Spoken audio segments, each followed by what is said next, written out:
gibeonitas, os quais os enforcaram no monte perante o Senhor. E caíram estes 7 juntamente e foram mortos nos dias da cega, nos dias primeiros, no princípio da cega das cevadas. Então Rispa, filha de Aiá, tomou um pano de silício, um pano de saco, e estendeu-o sobre uma penha, sobre uma rocha, desde o princípio da cega, da ceifa, até que destilou a água sobre eles do céu, e não deixou que as aves do céu se aproximassem deles de dia, nem os animais do campo de noite. Essa passagem, eu não sei se muitos de vocês já ouviram falar sobre Rispa, e eu tenho assim, eu recebo muito do Senhor quando eu leio essa passagem, porque a gente tem muito a aprender com Rispa, não só no resgate da honra, vou pegar aqui minha cola, não só no resgate da honra, mas ela tem muito a nos ensinar. O nome Rispa significa pedra interessante, brilhosa, de fogo, de brasa, de carvão quente. E essa Rispa, ela era filha de Aiá. E assim, Aiá era um guerreiro, um dos valentes ali. E algo que nós aprendemos sobre Rispa é sobre o resgate da honra. Aqui a história ela vai nos contando que houve um tempo lá em Israel que tinha uma fome durante 3 anos. E essa fome não passava. E aí Davi pega e ele vai orar ao Senhor e vai questionar, perguntar, Senhor, por que dessa fome? E o Senhor fala, há culpa de sangue na nação de Israel. E aí quando ele WhatsApp consulta, Business, o Senhor procurando fala, olha, a culpa vem voltar, de onde? Da casa de acessibilidade. Saul. Eu não sei se vocês lembram dessa história, lá quando teve na conquista da Terra Prometida, que o Senhor tinha dito para Josué, que ele deveria, todo lugar que ele chegasse, matar o povo. E lá, depois a gente pode até falar um pouco sobre essa história, sobre a aliança que os gibeonitas fizeram com os israelitas de forma enganosa. E aí, dessa aliança, ficou o quê? Que eles não poderiam ser mortos. E os gibeonitas foram para Israel nesse tempo, e eles ficaram ali fazendo trabalho. Só que quando Saul assumiu o trono, que ele estava reinando, ele quis, por zelo, matar todos os gibeonitas. E aí, quando ele fez isso, 400, essa história de aliança foi 400 anos antes, depois, já no reinado de Saul, essa fome de Davi, houve essa fome, e aí Davi pergunta para o Senhor, o que é? O Senhor fala, a culpa de sangue. Aí Davi chega para os gibeonitas e fala, o que vocês querem, para cessar esse mal que foi feito contra a sua casa. Aí os gibeonitas falam, nós queremos 7 homens da família, da linhagem do rei Saul, que foi quem nos atormentou, que nos maltratou. Só que os gibeonitas foram tão assim que eles disseram assim, nós não queremos só que acabe com a casa de Saul. Olha o que eles disseram, que eles queriam que esses 7 fossem enforcados onde? Lá em Gibeá, que era a terra natural onde nasceu Saul. Ou seja, era para humilhar, Era para fazer um palco ali e humilhar. Só que o nosso Deus, ele tem compromisso com a aliança. Então a aliança que foi feita entre Davi e Jonatas, vocês lembram dessa história? Da amizade entre Davi e Jonatas? E Jonatas teve um filho chamado Mefibosete. Esse filho não poderia ser utilizado para ser enforcado, porque ele era descendente de Saul, mas ele não poderia, por quê? Porque Davi e Jonatas tinham uma aliança. Aí o que foi procurar? Os outros filhos, os outros descendentes. Merabe, filha de Adriel, teve 5 filhos. E Rispa, filha de Aiá, concubina de Saul, ou seja, ela não era a esposa oficial, Ela era concubina. Ela tinha quantos filhos? 2, que era o Armone e o Mefibosete. Aí falou, não, precisa de 7, então Merabe, que é a filha de Saul, ou seja, netos de Saul, tem 5.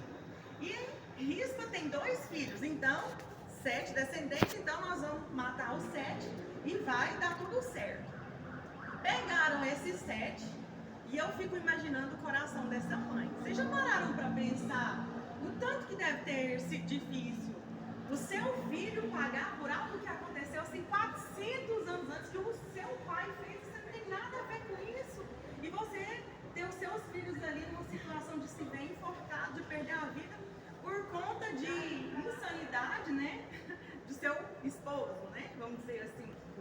foi assim que aconteceu.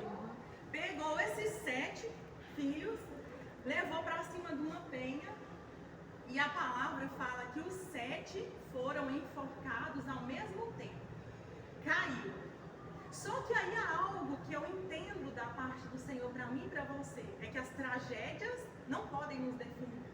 Aquilo que fizeram conosco não pode definir o nosso caráter em Cristo. E aí que começa a história, né? Que eu acho assim, só talvez uns 5 versículos ali que fala sobre Rispa. E aí, se havia fome em Israel, consequentemente, se havia fome, com certeza não tinha chuva, né? Não tinha água. E se não tinha água, o que acontece? Quando morreu o 7, a fome cessou? A palavra fala que eles morreram no início da cega, né? Ou seja, no início do plantio. Isso dura mais ou menos do início da plantação até a primeira colheita, 3 meses. E a palavra fala que Rispa, agora que eu acho assim, eu falo, gente, que coração sábio, que mulher tremenda, batalhadora foi essa. Quando algo de ruim acontece conosco, e assim, o rei mandou enforcar. O rei Davi falou, é para matar os 7. Ela aceitou o decreto do rei. E quando matou, por ser corpos de disputa entre povos, né, era os gibeonitas contra os israelitas. Esses povos, esses corpos, eles não poderiam ser enterrados, sepultados. Tinha que ficar lá, enforcado, para as aves de rapina virem fazerem o quê? Comer, né? E Rispa falou o quê? Pode estar morto, mas são os meus filhos. E os meus filhos eu vou cobrir com honra. Os meus filhos, a ave de rapina, nem não vai comer. O rei mandou matar, beleza, eu aceito o decreto do rei. Mas a palavra do Senhor, se vocês forem olhar lá em Deuteronômio 28, diz que os filhos, né, eu vou até pegar aqui, que é muito interessante isso que está lá em Deuteronômio 28, falando sobre maldição, que Deuteronômio 28, 26 fala que o teu cadáver servirá de pasto a todas as aves dos céus e aos animais da terra, e ninguém haverá que os espante. Então, se o seu filho, né, na verdade, se a pessoa fosse comida por ave de rapina, significa que ela era o quê? Amaldiçoada. E aí a Rispa, ela pega e fala assim, olha, o meu filho pode ter morrido em dívida, né, em pagamento de dívida, mas ele não vai ser amaldiçoado. Eu vou os cobrir com honra. E aí que eu falo que começa um trabalho sensacional de resgate da honra. Rispa fica durante esse tempo de putrefação dos corpos, desse tempo em que aves de rapina vinham ali, Rispa fica a palavra fala que ela ficou dia e noite espantando aves de rapina durante o dia, e à noite espantando o quê? Leões. Eu não sei o que vinha, porque imagina 7 corpos ali fedendo e animais chegando. Agora, algo que eu entendo assim, muito interessante.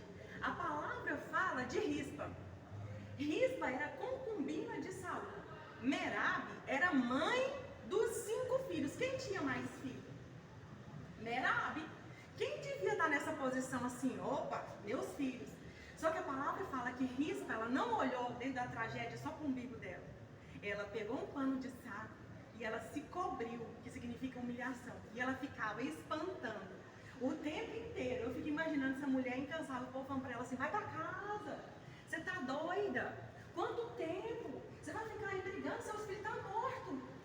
Eu imagino ela dizendo, tá morto, mas são meus filhos.